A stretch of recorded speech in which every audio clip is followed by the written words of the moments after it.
क्या आप भी GSTR 3B रिटर्न फाइल करना चाहते हैं या फिर सीखना चाहते हैं तो ये वीडियो आपके लिए है। इस वीडियो को एंड तक देखें। इसमें मैं आपको बताऊंगी कि GSTR 1 अगर ऑलरेडी आपने फ़ाइल किया हुआ है तो GSTR 3B आप कैसे फ़ाइल कर सकते हैं। तो देखिए यहाँ पे GSTR 1 में एक्चुअल में मैं यहाँ फ़ाइल कर चुकी हूँ, तो इसमें 4-5 इन्वॉइसेस थे वो मैंने फ़ाइल कर दिए हैं। तो उसके बिहाव पे हमारा जो GSTR 3B है उसमें डेटा जो है वो ऑटो पॉपुलेटेड होके आ रहा है। तो GST के पोर्टल पे आप सभी को मालूम होगा, पहले हमें मैनुअली यहाँ पे एंटर करना होता था, लेकिन अभी इस टाइम पे सब अगर आप GSTR 1 पहले फाइल कर देते हैं तो आपके GSTR 3B में ऑटोमेटिक सारा डाटा आ जाता है। तो देखिए हमारी जो रिटर्न है वो जनवरी से मार्च की रिटर्न है, जो ऑलरेडी मैंने GSTR 1 फाइल कर दी है। तो उसके बिहाफ पे देखिए आपका यहाँ पर टैक्स ऑन आउटवर्ड, आपका यहाँ पे जितना आपका सप्लाई सेल हुआ है उस पर जितना भी टैक्स का अमाउंट हो रहा था वो देखिए यहाँ पे शो कर रहा है। तो आपने जितने इन्वॉइसेस फाइल करे GSTR 1 में, जैसे कि मैं फ़ाइल कर चुकी हूँ, तो उतना अमाउंट यहाँ पे शो कर रहा है। और इनपुट में हमारा जितना भी हमने अभी तक परचेज़ किया है जनवरी से लेके मार्च मंथ तक, और जिन लोगों ने अपना टाइमली फाइल कर दिया है उन्हीं लोगों का यहाँ पर ऑटो पॉपुलेटेड होकर यहाँ पे शो हो रहा है। तो इतना ही हम एलिजिबल हैं और इतना ही इनपुट हम ले सकते हैं। तो जितना ऑलरेडी आ रहा है हमारे ITC में तो वो आप चेक कर लें, आपने जितने भी परचेज़ की होगी उसके अकॉर्डिंग। तो हमारा IGST तो नहीं था, CGST SGST है। और बाकी आप देख सकते हैं एग्जाम्प्ट और इंटरेस्ट में कोई अमाउंट नहीं है, तो आप इसको ब्लैंक छोड़ दें। इसके बाद आपको क्या करना है, सेव कर देना है। सेव करने के बाद आपको रिफ़्रेश करना है, एक दो बार रिफ़्रेश करें। और आपको मैं बता देती हूँ, अगर आप क्वार्टरली आपने ऑप्ट किया हुआ है तो मंथली आपको पेमेंट करना कंपलसरी होता है, मंथ में आपकी जितना भी टैक्स बनता है। तो ऑलरेडी देखिए हमने जनवरी और फेब मंथ की पेमेंट कर रखी है, अब हमें सिर्फ मार्च मंथ की पेमेंट करनी है। तो मार्च मंथ की पेमेंट के लिए हम देखिए यहाँ पे नॉट पेड आ रहा है क्योंकि अभी ये पेमेंट हुई नहीं है, इतने अमाउंट की पेमेंट अभी करनी है। तो हम रिटर्न डैशबोर्ड पे जाते हैं, पहले जहाँ से हमें रिटर्न फाइल करना है हम अमाउंट भी वहीं पे चेक करेंगे। तो चलिए देख लीजिए, हमारा ये जनवरी टू मार्च मंथ का है। तो मार्च मंथ हम यहाँ पे पहले सिलेक्ट कर लेते हैं, 20-21 क्वार्टर 4 मार्च। देखिए GSTR 1 ऑलरेडी फाइल है, 3B ओपन कर लेते हैं।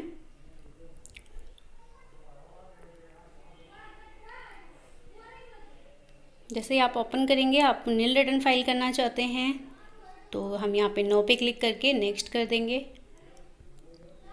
नेक्स्ट करते ही आप देख सकते हैं फिर से हमारा जो अमाउंट था वो सभी वैसा ही है। हमें अगर कोई चेंजेस करने हैं अपने अकॉर्डिंग आप देख लीजिएगा, अगर परचेज़ आपने नहीं लिया हुआ है या लास्ट मंथ का शो कर रहा है आपके ITC में, तो ये चीज़ आपको आपके GSTR 2A से और 2B से मैच करनी होगी। तो ये आप चेक कर लेंगे, जितना भी आपका अवेलेबल हो उतना ही लेना है। आप इसको कम कर सकते हैं और मैक्सिमम 5% एक्स्ट्रा कर सकते हैं, लेकिन उससे ज़्यादा चेंजेस आप इसमें नहीं कर सकते। तो सेव हमने ऑलरेडी किया हुआ था, एक बार फिर से सेव कर देते हैं। सेव रिक्वेस्ट रिसीव्ड हो गई है। अब हम इसको फिर से रिफ़्रेश करेंगे 1 मिनट के बाद। आप रिफ़्रेश करके एक बार चेक कर लें। उसके बाद प्रोसीड टू पेमेंट का ऑप्शन आ रहा है, आप इस पर क्लिक कर दें।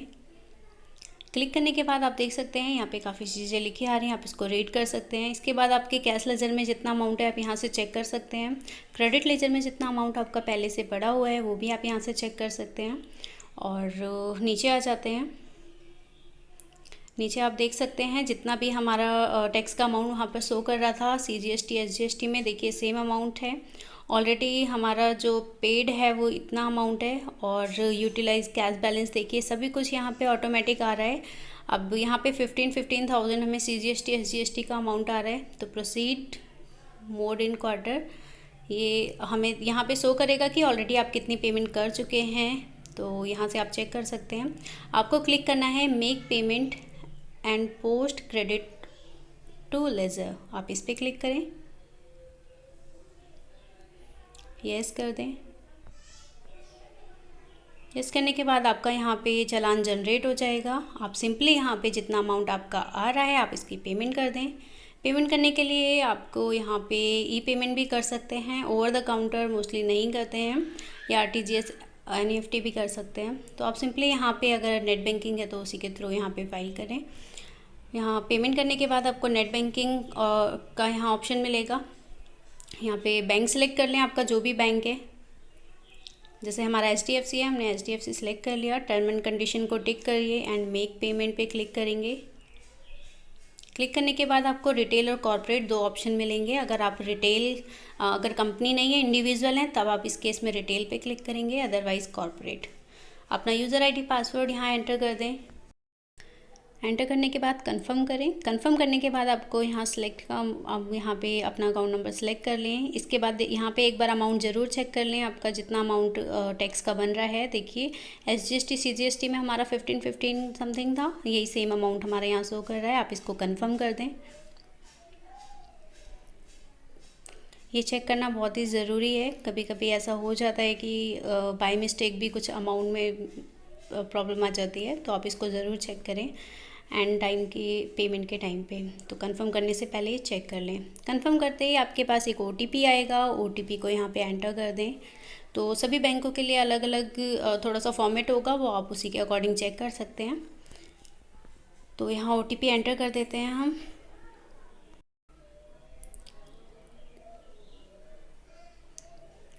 OTP डालने के बाद आप इसको सबमिट कर दें। सबमिट करने के बाद ये कुछ सेकंड्स लेगा, उसके बाद आपकी पेमेंट हो जाएगी। देखिए पेमेंट सक्सेसफुली कंप्लीटेड हो लिखा आ गया है यहाँ पे। अब हम एक बार अपनी चालान हिस्ट्री में जाके चेक कर लेते हैं।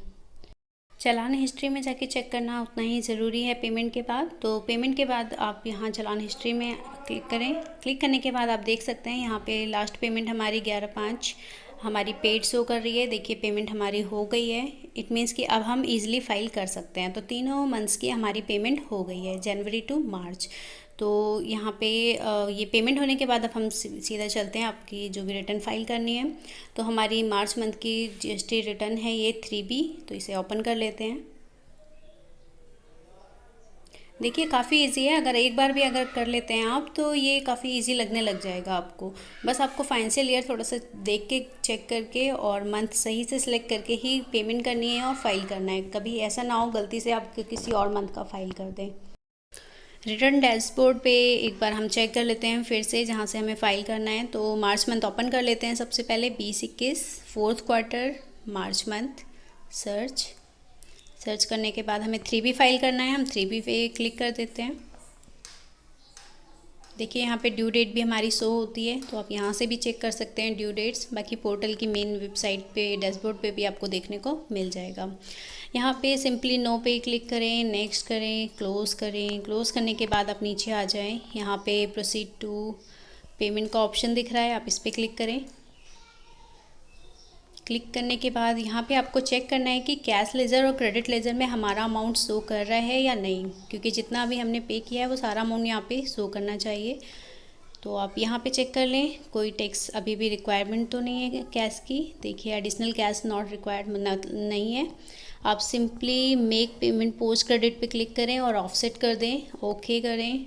ओके करने के बाद आप सिंपली चेक कर लें। यहाँ पे एक ऑप्शन आपको दिखेगा प्रोसीड टू फाइल, इस पर क्लिक करें। प्रोसीड टू फाइल पे क्लिक करते ही आपके पास जस्ट एक OTP की रिक्वायरमेंट होगी। आप सिंपली यहाँ पर जो भी ऑथोराइज सिग्नेटरी है उसे सिलेक्ट करें और file GSTR 3B with EVC पे क्लिक करें। ठीक है, उससे पहले एक बार आप चेक कर लें कि आपकी जो GST ये रिटर्न है आपकी सबमिट हो गई है या नहीं हुई है। तो फिर से मार्च मंथ पे जाके आप चेक कर लें। देखिए यहाँ पर हम चेक कर लेते हैं, सबमिटेड लिखा आ गया है, तो कोई इशू नहीं है। आप सिंपली फिर से एंटर करें। एंटर करने के बाद आ जाएं नीचे, प्रोसीड टू पेमेंट अगेन।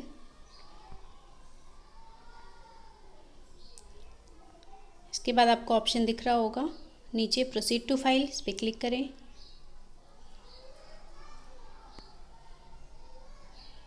यहाँ पे आपने जो पेमेंट की है वो यहाँ से चेक भी कर सकते हैं।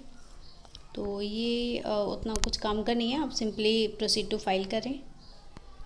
इसके बाद इस बॉक्स को टिक करें, ऑथराइज सिग्नेटरी फिर से सिलेक्ट कर लें यहाँ पर, और 3B हमारा जो है वो EVC के थ्रू आप यहाँ पे फाइल कर दें। अगर आपकी कोई कंपनी है तो आपके लिए DSC कंपलसरी होगा, उस केस में आपको यहाँ पे DSC ही लगाना पड़ेगा। ठीक है, लेकिन अभी हम यहाँ OTP से कर रहे हैं क्योंकि ये इंडिविजुअल के केस में OTP से हो जाता है। तो OTP एंटर कर देंगे, सिंपली हमारा ये फाइल हो जाएगा। तो चलिए OTP भी एंटर कर देते हैं।